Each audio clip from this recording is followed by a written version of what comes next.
banning flavored e-cigarettes to stop teens from vaping. The White House taking action after 6 deaths, including a Kansas woman and nearly 500 people hospitalized, all because of vaping problems. We can't allow people to get sick, and we can't have our youth be so affected. The FDA working on new guidelines and will roll out those in the coming weeks. Government studies reveal more than 80% of underage users say they picked e-cigarettes because of the flavors. A report by the National Institute on Drug Abuse looked at the vaping increases with 8th, 10th, and 12th grade students last year. They say the number of teens who do vape doubled from the year before. 41 Action News reporter Mackenzie Nelson spoke with a local teenager who says vaping nearly killed her. Mackenzie. Yeah, Catherine DeLoya has asthma, and she thought she was having an asthma attack, but that wasn't the case. On Saturday, she was brought here to Children's Mercy Hospital after she said she could not breathe, and her inhaler made things even worse. It's one of the scariest feelings.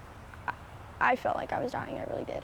Catherine DeLoya never thought she'd be here, laying in a hospital bed at 17. I've got chronic lung disease, plus the asthma. At 15, she started smoking. Trying to quit, DeLoya switched to vaping.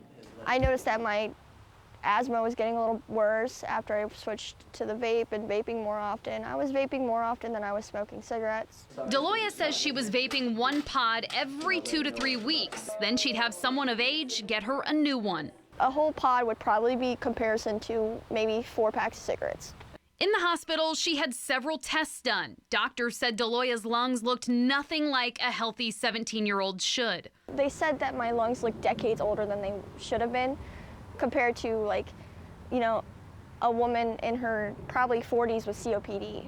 That's what they pretty much told me. When she got home from the hospital on Sunday, DeLoya threw away her e-cigarettes and shared her story on social media, hoping others would do the same. And I've already got a few people to stop smoking.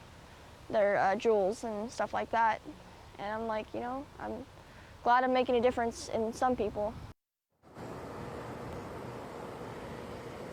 I spoke with Catherine earlier today about the proposed ban by the Trump administration, and she said she's for it in hopes that it'll help teenagers just like her. Reporting live in Kansas City, Mackenzie Nelson, 41 Action News.